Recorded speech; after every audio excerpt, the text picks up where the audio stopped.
अगले साल यानी 2025 में आरएसएस के 100 साल पूरे हो रहे हैं।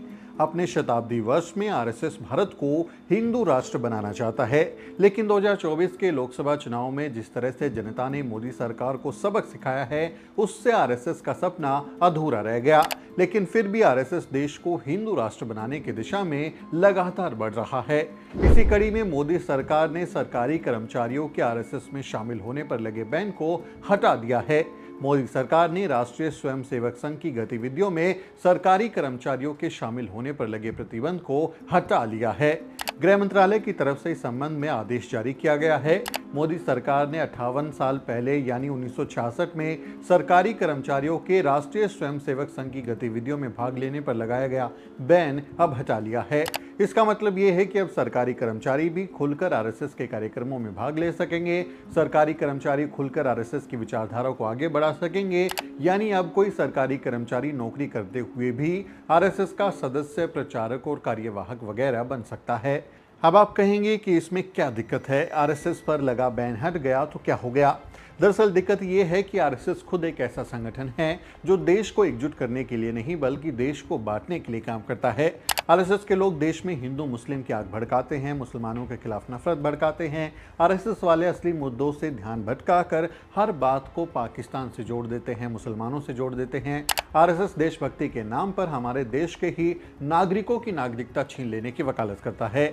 आरएसएस के नेता दलितों, आदिवासियों और पिछड़ों को मिल रहे आरक्षण को खत्म करने की बात करते हैं। आरएसएस वाले दलितों, आदिवासियों और पिछड़ों के हिंदूकरण में लगे रहते हैं। आरएसएस वाले महिलाओं के अधिकारों की मुखालफत करते हैं। आरएसएस वाले सिखों, जैन और बौद्धों जैसे अल्पसंख्यकों के अधिकारों के खिलाफ हैं। आरएसएस वाले बाबा साहेब डॉक्टर अंबेडकर के लिखे संविधान को नहीं मानते। आरएसएस वाले संविधान की जगह मनुस्मृति को लागू करने की मांग करते हैं। आरएसएस वाले कई दशकों तक हमारे प्यारे तिरंगे झंडे को अपने दफ्तर में नहीं फहराते थे। आरएसएस वाले तिरंगे की जगह भगवा झंडे को पसंद करते हैं। आरएसएस वाले देश को हिंदू राष्ट्र बनाने का ऐलान करते रहते हैं। और अगर हिंदू राष्ट्र बनता है तो दलितों, आदिवासियों, पिछड़ों, अल्पसंख्यकों और महिलाओं के सारे अधिकार छीन लिए जाएंगे और चंद जाति के पुरुषों को सबसे शक्तिशाली बना दिया जाएगा। इसीलिए बाबा साहेब डॉक्टर अंबेडकर ने हिंदू राष्ट्र के खिलाफ देशवासियों को चेतावनी दी थी। वो कहते हैं, यदि हिंदू राष्ट्र हकीकत बन गया तो निसंदेह ये इस देश के लिए सबसे बड़ी आपदा होगी। इससे कोई फर्क नहीं पड़ता कि हिंदू क्या कहते हैं। हिंदू धर्म स्वतंत्रता, समानता और भाईचारे के लिए खतरा है। इस लिहाज से ये लोकतंत्र के साथ असंगत है। हिंदू राज को किसी भी कीमत पर रोका जाना चाहिए। बाबा साहेब डॉक्टर अंबेडकर की इस बात को आप Baba Saheb doctor writing and speeches volume 8 के पेज नंबर 358 पर पढ़ सकते हैं। बाबा साहेब जो चेतावनी देकर गए हैं उसे हर भारतवासी को समझना चाहिए और सतर्क रहना चाहिए। आरएसएस सोचता है कि जब 2025 में उसके 100 साल पूरे हों तो वो अपना एजेंडा पूरा कर ले, इसे हिंदू राष्ट्र बना दे। आरएसएस ने पहले से ही हमारे देश के सभी संस्थानों पर कब्जा कर लिया है। यूपीएससी से लेकर इलेक्शन कमीशन तक, जुडिशरी से लेकर ब्यूरोक्रेसी तक, यूनिवर्सिटी से लेकर स्कूलों तक, हर जगह आरएसएस के लोगों को भरा जा चुका है। आरएसएस को मालूम है कि मोदी का तिलिस्म ज्यादा देर तक नहीं रहने वाला और 2024 के लोकसभा चुनाव में जनता ने मोदी और आरएसएस को नकार दिया। ऐसे में 2029 के लोकसभा चुनाव में मोदी और आरएसएस का पूरा सफाया हो जाएगा। इसीलिए आरएसएस ऐसे प्लान पर काम कर रहा है जिसमें वो सरकार में ना रहने पर भी अपना एजेंडा चलाता रहे। आरएसएस समझ चुका है कि अगर हिंदू राष्ट्र के एजेंडे पर आगे बढ़ना है तो उसे सबसे पहले देश के संस्थानों पर कब्जा करना होगा। फिर चाहे सरकार रहे या ना रहे, आरएसएस का एजेंडा चलता रहेगा। इसी सोच के साथ अब सरकारी कर्मचारियों को आरएसएस में भरने का प्लान बनाया गया है। पहले सरकारी कर्मचारियों पर यह पाबंदी थी कि आरएसएस के कार्यक्रमों में शामिल नहीं हो सकते थे, लेकिन अब मोदी सरकार ने इस बैन को ही हटा लिया। ऐसे में अब बड़ी संख्या में सरकारी कर्मचारियों को आरएसएस में शामिल कराया जाएगा। अब जरा सोचिए, आरएसएस के ये कार्यकर्ता जब सरकारी दफ्तरों में बैठेंगे तो किसका काम करेंगे? क्या ये आरएसएस को फायदा पहुंचाने का काम नहीं करेंगे और क्या ये देश के संविधान और जनता के प्रति ईमानदार रहेंगे? आज भी देश के सरकारी कर्मचारियों पर कोड ऑफ कंडक्ट के नाम पर कई गतिविधियों में शामिल होने पर बैन है, रोक लगी है। सरकारी कर्मचारी खुलेआम किसी पॉलिटिकल पार्टी का प्रचार नहीं कर सकते, लेकिन मोदी सरकार के इस फैसले से अब सरकारी कर्मचारी आरएसएस में शामिल हो सकते हैं और उसका प्रचार भी कर सकते हैं। सब जानते हैं कि आरएसएस भले ही एक सामाजिक संगठन होने का दावा करता हो, लेकिन असल में वो एक राजनीतिक दल है और बीजेपी के रूप में अपनी पॉलिटिकल पार्टी चलाता है। ऐसे में आरएसएस के सामाजिक कामकाज और राजनीतिक कामकाज को अलग करके नहीं देखा जा सकता। इसलिए मोदी सरकार का ये फैसला सही नहीं ठहराया जा सकता। विपक्षी पार्टियों ने मोदी सरकार के इस फैसले की निंदा की है। बहुजन समाज पार्टी की मुखिया मायावती जी ने इस बारे में ट्विटर पर लिखा, सरकारी कर्मचारियों को आरएसएस की शाखाओं में जाने पर 58 वर्ष से जारी प्रतिबंध को हटाने का केंद्र का निर्णय देश हित से परे है, राजनीति से प्रेरित और संघ का तुष्टीकरण का निर्णय है, ताकि सरकारी नीतियों व इनके अहंकारी रवैयों आदि को लेकर लोकसभा चुनाव के बाद दोनों के बीच तीव्र हुई तल्खी दूर हो।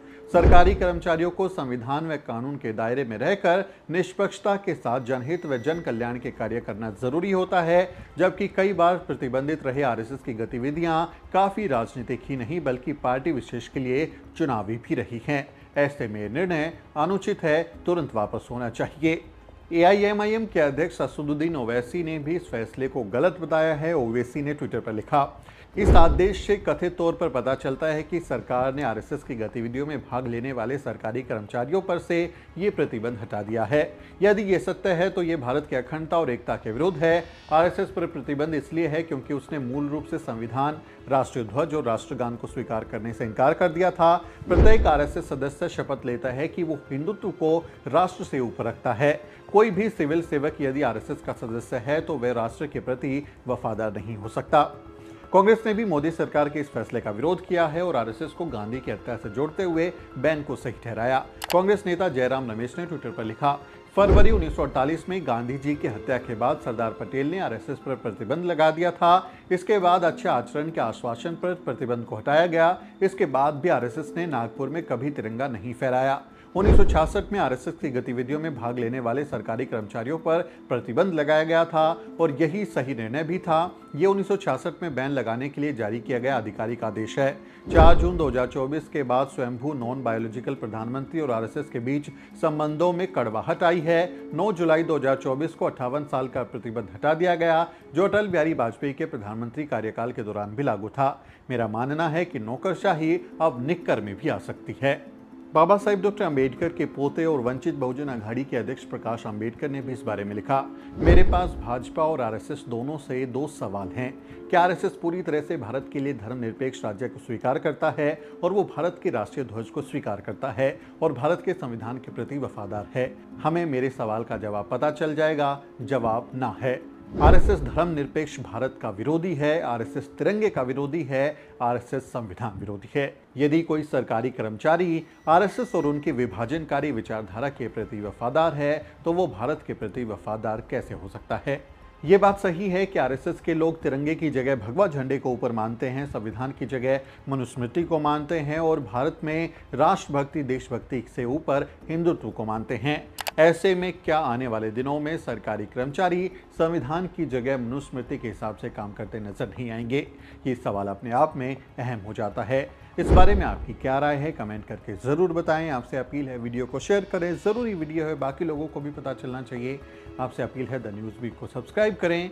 और अंत में आपसे एक छोटी सी अपील, साथियों, अगर आपको द न्यूज़ वीक का काम पसंद है और आप चाहते हैं कि हम यूं ही अम्बेडकरवादी पत्रकारिता करते रहें तो हमारी आर्थिक मदद जरूर करें। आप अपनी स्क्रीन पर दिखाई दे रहे इस क्यूआर कोड को स्कैन करें और न्यूज़ वीक फाउंडेशन के खाते में अपनी दान की राशि भेजें। क्यूआर कोड के अलावा आप यूपीआई के जरिए भी मदद कर सकते हैं। आप हमारी यूपीआई आईडी newsweek@YesBank पर भी मदद भेज सकते हैं। इसके अलावा आप हमारे अकाउंट में भी मदद भेज सकते हैं। खाते का नाम है News Week Foundation, account number है 02358800000640। IFSC कोड है YesB000235। बैंक का नाम यस बैंक है और ब्रांच है नेहरू पैलेस, दिल्ली। आप डोनेशन के एवज में इनकम टैक्स में भी छूट पा सकते हैं। डोनेशन की रसीद पाने के लिए ट्रांजैक्शन का स्क्रीनशॉट हमें भेजें। टाइप करें डोनेशन स्पेस आपका नाम और हमें 8595794224 पर व्हाट्सएप करें।